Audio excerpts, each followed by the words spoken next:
G'day viewers, how are you? Made it to the end of the week. Good job, good job. End of another week, time for TFU Friday. And look, honestly, I greet this Friday with some considerable relief because we are on the cusp of the Australian federal election.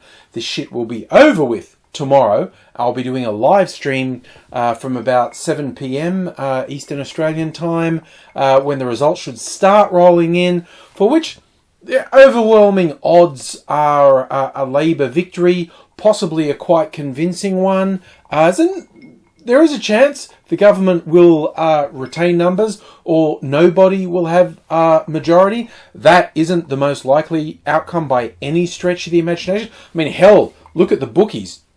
The bookies for weeks have had Labor at almost even money and the coalition at 6-1 against. And in fact, in a bit of a grab for attention and news coverage, which worked for them, one of the betting outfits said just yesterday that, oh look, we've started paying out. We're so convinced all the people who voted Labor are right and put bets on Labor.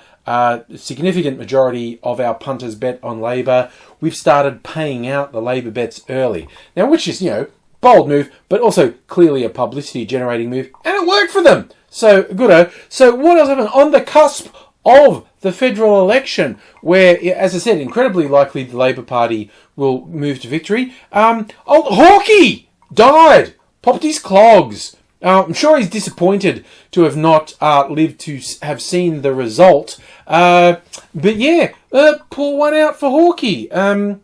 Look, I know beer's traditional with Hawke. There was legend that he had some sort of a record for fastest consumption of a yard of ale while he was at Oxford University, but I'm pretty sure he wasn't averse to whiskey either. So, yeah. For those who don't know, Bob Hawke is an elder statesman of the Labor movement, was head of the ACTU, became leader of Labor and led them to election victory, and was several terms as Prime Minister. A lot of people are now regarding him very sentimentally. Look, you could absolutely poke holes in his legacy, his term as Prime Minister, particularly from a left-wing point of view. But, maybe get your timing right. Maybe not be a complete dick and spit on someone who just spit. Or, really not be a complete dick like Tony Abbott, who put out a press release about, the death of Bob Hawke.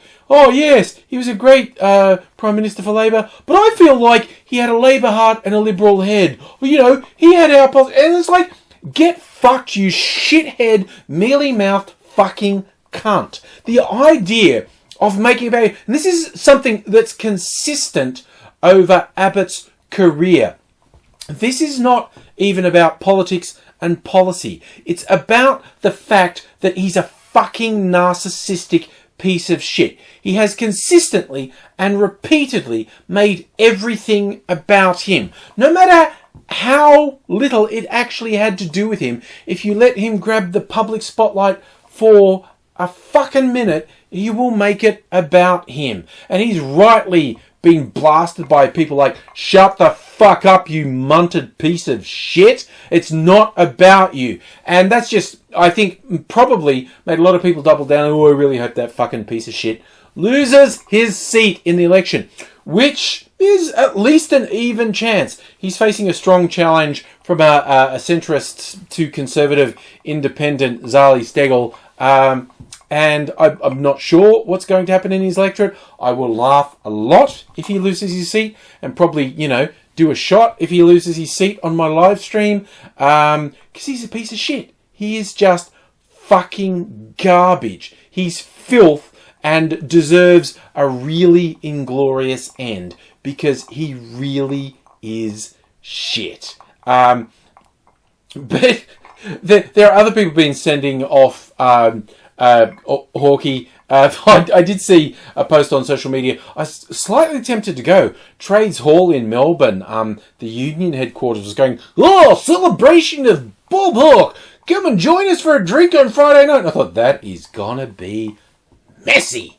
Oh my God. If they're really doing it Hawke style, there is gonna be just absolutely medically inadvisable levels of alcohol abuse. Oh my God. The streets outside Trades Hall, people are just going to be throwing up in the gutter. Oh my God, the toilets are going to be disgusting. It's like, as I said, for a brief moment I thought, wow, that would probably be wild. Celebrating Hawke in Trades Hall. Then I thought, no, it's going to be gross. It's going to be gross. It's going to be biblical in its just grossness. But good luck to everyone who's doing that.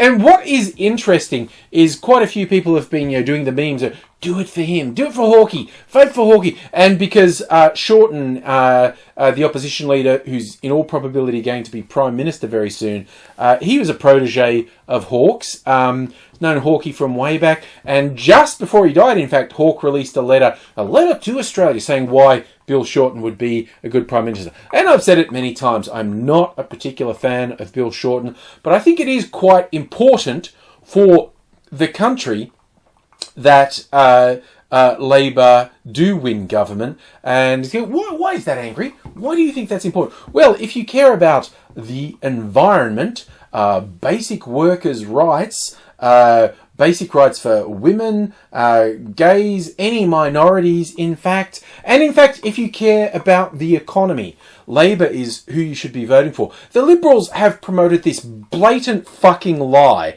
that they're better economic managers than Labor. They're not. History and actual objective statistics show that simply isn't true. And I'm honestly, if you're at all undecided, I very strongly advocate a vote for Labor. Or, if you think I do need to put a disclaimer in. There are a lot of shortcomings with Labor. A bit too cosy with the Adani coal mine.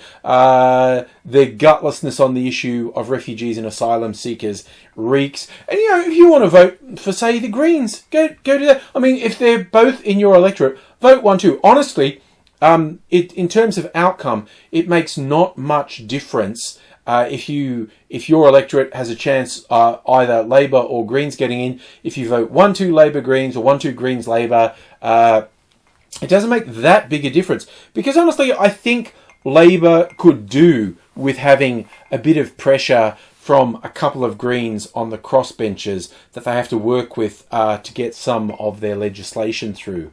I'm not really a believer in the two-party system is what we should stick with. I think whoever forms government should actually have to work with other people, not act with complete lack of regard for anyone else. So yeah, that's my personal view. It's very interesting that with Hawke dying, people saying, "Oh, is that gonna have a sympathy vote swing for Labor? Will that help Labor?" People going, "Do it for Bob, do it for Hawke." And my initial thought was, "Oh, fuck off, that's stupid." Then I thought, no, wait. People are stupid. That probably will work in Labor's favour. There probably are some people who go, "Oh, I'm going to vote Labor, but that Bob Hawke was so nice, and I think I should vote Labor in his memory." And while that's a stupid fucking reason for voting, don't do it. I'm all for it. I mean, there are rumours, completely unfounded rumours, that the Liberals are so worried about the sympathy vote to Labor in light of the death of Bob Hawke that they're going to murder John Howard before the polls open. There's no evidence for that, okay?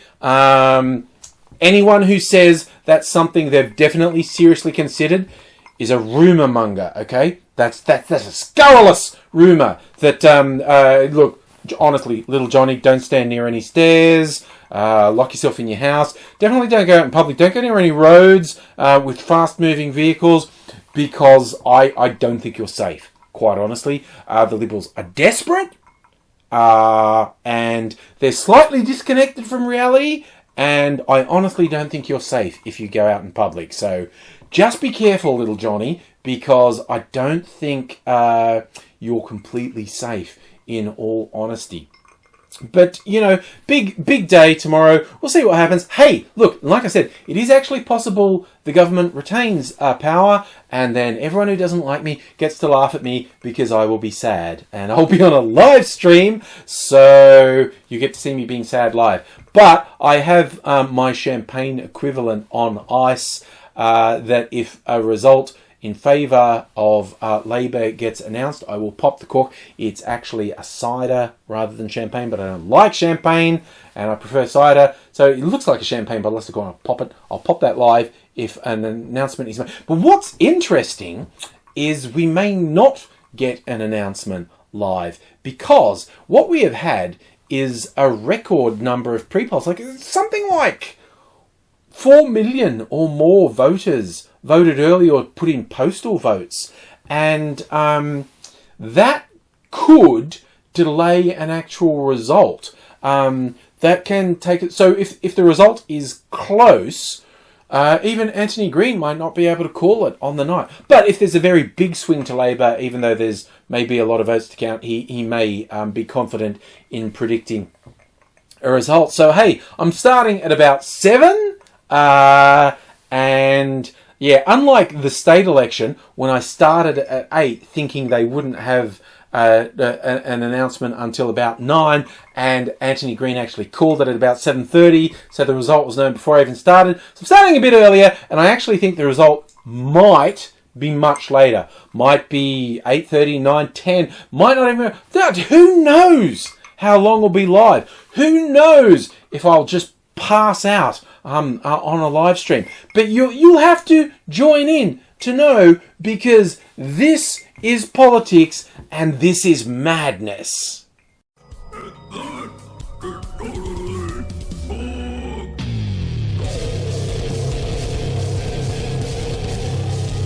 I hope you enjoyed that. If you did, make sure you subscribed so you don't miss my next video, because I do a lot of them.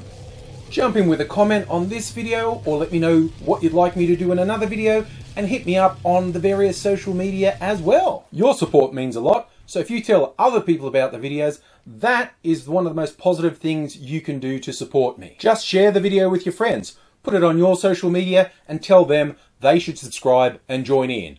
Or remember this easy song. Subscribe to AngryAussie and share this with your friends.